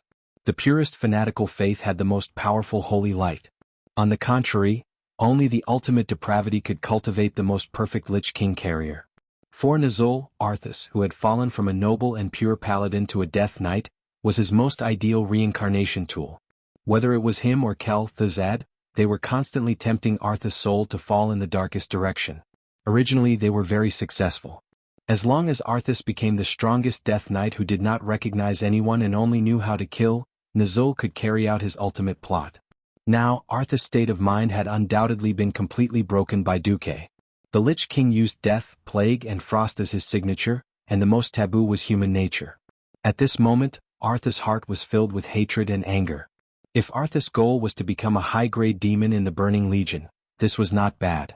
To develop into a Lich King, it was a bit of a fork. This reflected on Arthas' body at this moment. The dark power that he could contain did not increase, but instead decreased, and there were signs of his power going berserk. Ku, Arthas' arms suddenly swelled, and with a violent sweep, he swept away Orgrim, who was in front of him.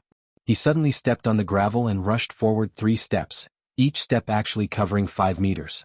In the eyes of others, this was already at the level of a triple jump. Die for me! Another thunderous roar and a death's grasp directly pulled Duque over. Ah! Someone screamed. Someone frowned. Someone was watching the show. Duque could even create illusions of others. How could he be caught so easily? Sigh. What a bad memory. Duque, who was 30 meters away, mocked in disdain. As expected, another living bomb. Boom. With an earth-shattering explosion, Arthas' entire body was blown away. This time it was not a low-level one like the last time. This was a flame blast that Duque had held back for a long time, stacked with a total of 108 radiant moon wizards.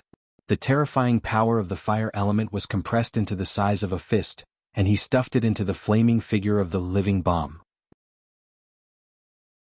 After being pulled over by the dark power, all the compressed fire element was instantly released, and it suddenly burst forth with terrifying destructive power that was comparable to a bombardment from a heavy cannon. Orgrim and the other beastmen were dumbfounded. Thinking back to the battle at the Scorching Canyon 13 years ago, the cannon shells that were more than a meter in diameter could not even compare to this. The violent explosion produced a powerful shockwave, and it directly blew away all 5 melee heroes. One had to know that this was only the aftermath of the explosion. Arthas, who bore the brunt of the impact, was directly blown into the sky, and the gorgeous ice armor formed from the condensed power of darkness cracked inch by inch. Chance. Everyone could see that Arthas had finally revealed a flaw, and a fatal one at that. Without waiting for Arthas to lose control of his body and fall again, Rexer threw away the axe in his hand, and his hands formed a nest, making a posture to help his teammate jump. Grom did not hesitate and directly stepped on Rexer's palm and suddenly glared down. Ha! A green figure suddenly broke through the chaotic smoke, and directly charged into the clouds. When it reached the highest point, it nimbly somersaulted forward, and Grom Hellscream tightly gripped the blood howl in his hand, and ignited the anger that had accumulated in his body.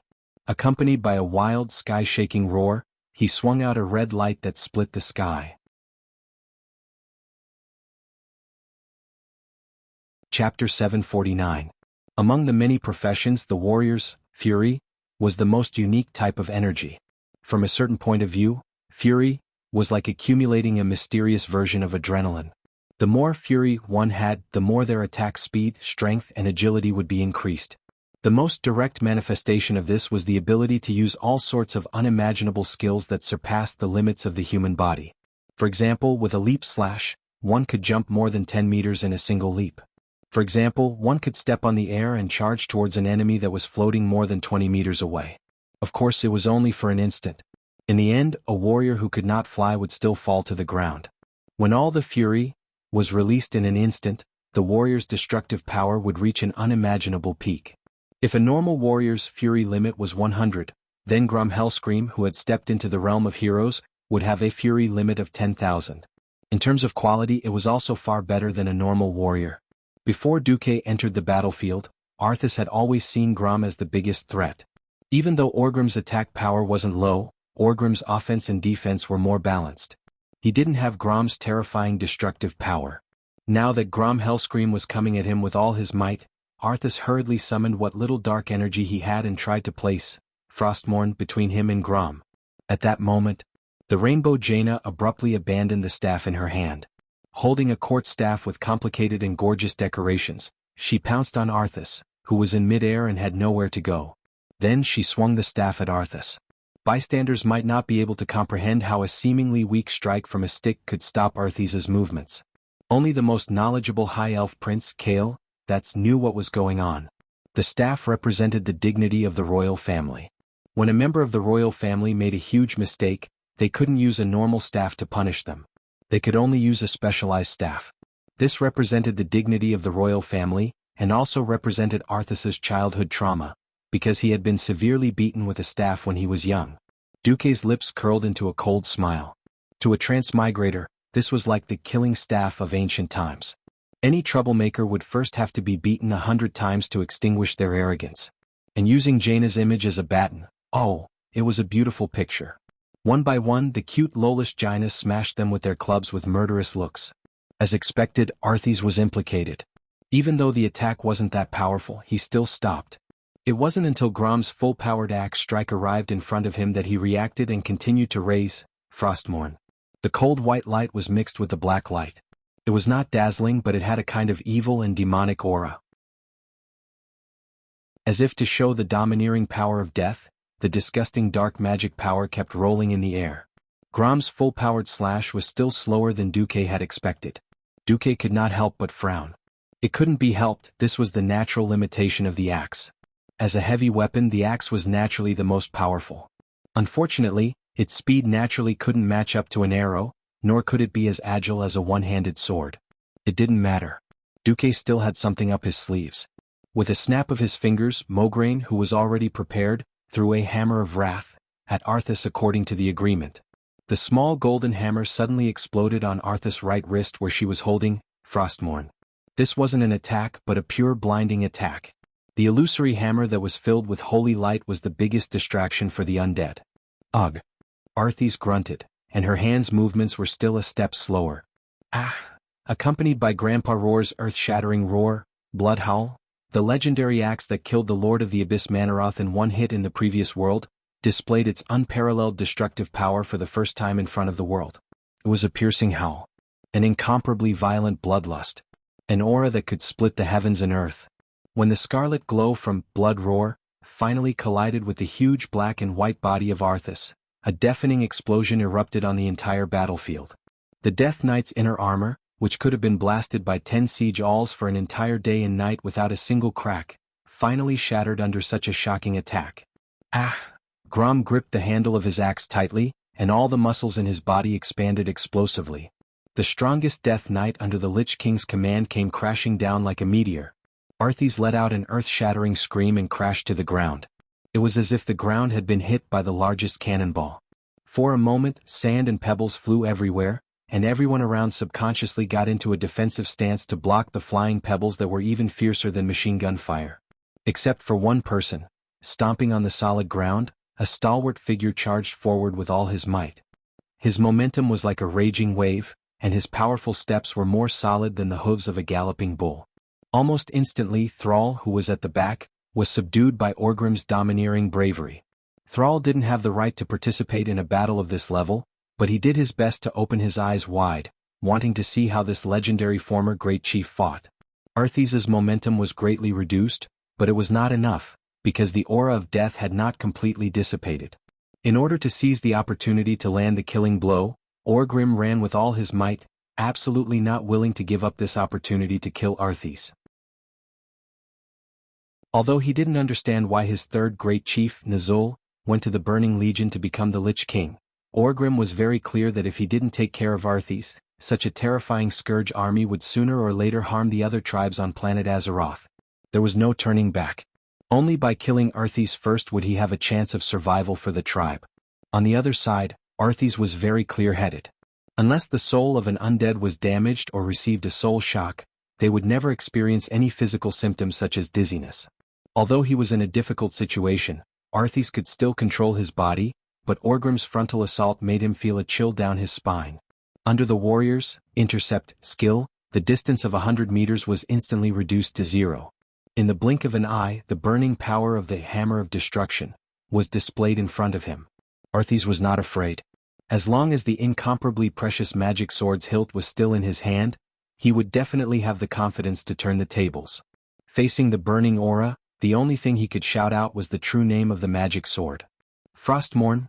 Before Arthas could release the supreme magic power of Frostmourne, he suddenly found that a Duque had appeared in an instant, holding a highly concentrated magic ball that shone with 5 different colors, and instantly cut off his right arm. You're tuning in to the Han Lee's Wuxia Chronicles YouTube channel. We're so grateful for your support, and don't forget to subscribe to join us on this incredible journey through captivating stories. Your generosity through donations truly makes a world of difference, as it's the primary source of revenue that allows me to expand and enhance this channel for you. Thank you from the bottom of my heart for being a part of this adventure.